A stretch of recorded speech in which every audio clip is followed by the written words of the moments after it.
If after somebody, somebody or a terrorist or a radical, killed several people and then decide to say they are changing, I don't believe in that. They are not changing.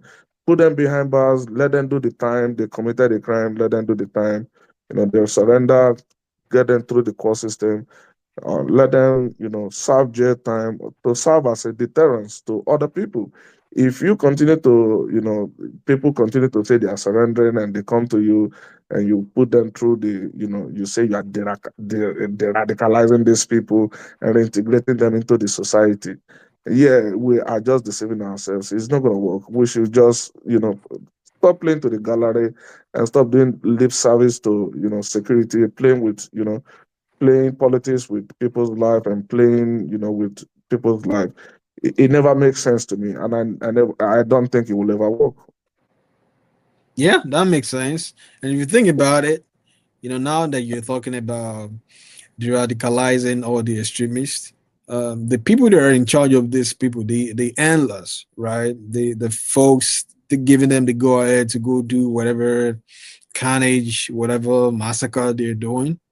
You know, I'm sure they're getting some funding for the rehabilitation, and they make money on the front end. They make money on the back end. So show me one or two institutions out there rehabilitating people like that.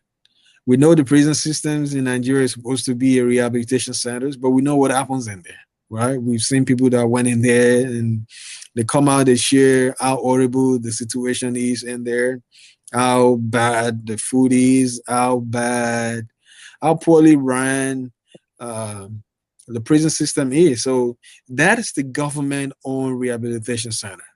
So how are these extremists? How are these religious extremists uh, being de-radicalized? How are they being treated? What systems do they have in place? I know it's probably a lot of money paid to de-radicalize them, to reintegrate them back into the society, but it's at the expense of the people that they've already killed and the people that they will still kill in the future. Uh, with all the reintegration that they've done over the years, can they show us some results of what has happened? Can they show us some results of how many successful extremists they've been successfully able to rehabilitate back into the society? How many of them did go back into that lifestyle? Because before you can go into a lifestyle of killing a person, you must have been de-radicalized. I mean, you must have been radicalized, whether religious wise or whether for food, right? Because if you don't have a way of feeding yourself, if poverty has been weaponized in your community, and your leader is telling you to go carry a gun that's going to sponsor you, sponsor your family, you feed well, you have money, you have a means of transportation, they will gladly do it. But, it's just another way of taking money.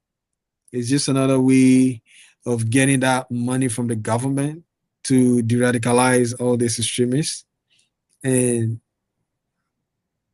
I would like to see the results of the radicalization they've done over the years. I would like to see the success rate. I would like to see the number of people that actually went back into uh, their old way of life, which is interesting. It's a way for the analysts to make money on the front end. It's also a way for them to make money on the back end. So that's why a lot of people say insecurity is a very good business in Nigeria. And until now, political leaders are ready to take decisive action against all these individuals, nothing will change. Yeah, you are definitely correct. You know, the handlers of these headers, like you said, they're making money from the front end and the back end. And you did be surprised that they're getting the contract of rehabilitating them too. So they're making money in almost three fronts. They make money from their kidnapping business. They make money from so they make money from the contract, and they make money from their legit business, the cattle business. So It's crazy. They're making money on all fronts, and it's just unfortunate. It's very, very unfortunate. We need to stop the radicalizing these people. It's not going to work. Like you said, I want to see the success rate. I want to see the numbers. I want to see how many of them are doing good. And this is, they're spending these resources. Some of these resources are from, from west, from the south, and a lot of time the people from these regions, they don't even have the opportunity to enjoy these resources. They de-radicalize these people according to them. They de-radicalize them, they reintegrate them into the society, they marry for them, and then give them money to start life. A lot of people from the south side do not have this opportunity. A lot of people from the southwest do not have this opportunity.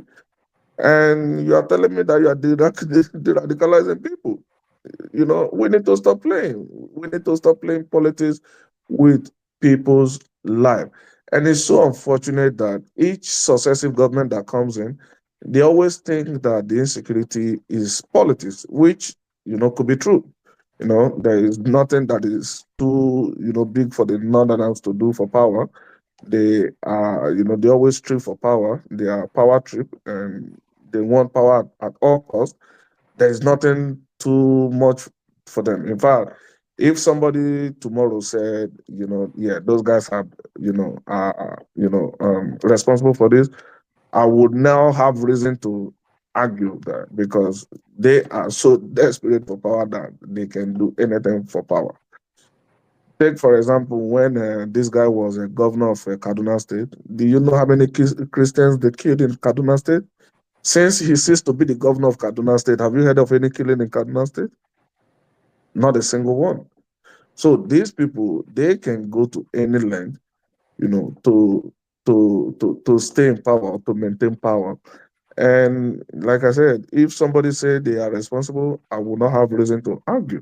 And maybe that's what Tinubu already understand and is trying to play along with them. Maybe they just want to bore him with the issue of insecurity. They want him to, lose focus on, on his second term agenda, and then distract him with insecurity so that he will not have time to, to attend to his 2027 campaign.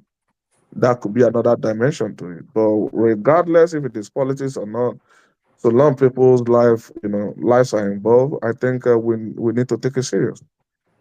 Yeah, I definitely agree with you. We need to take the lives of the citizens very seriously.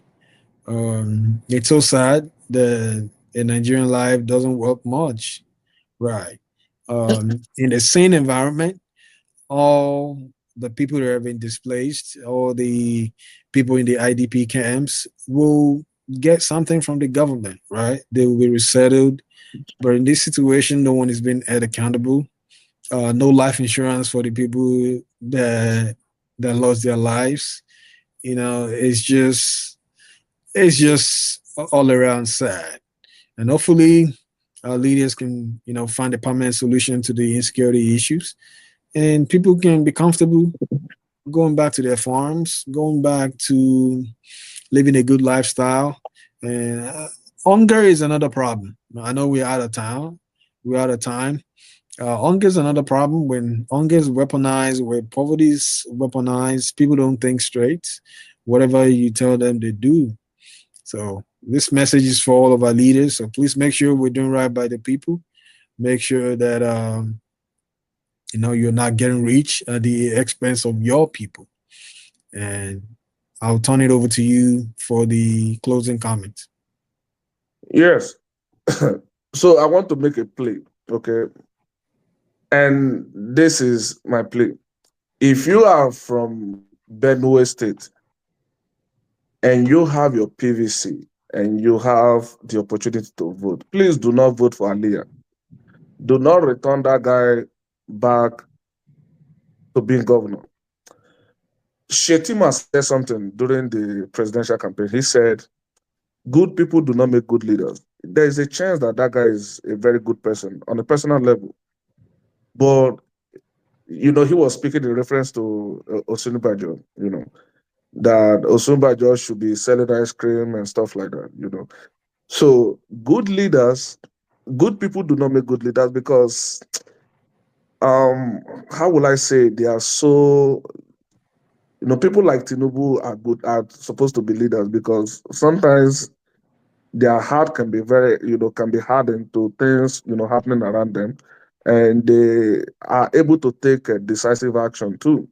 So if you are from a Benue State, do not return that guy as a governor. Please do everything you can to send him back as a councillor, because at best you can use him as a councillor or commissioner.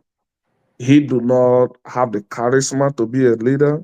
He do not understand the kind of power he has as a leader, and he just, have the I don't care attitude, typical of Africans, but a lot of Africans are not like that.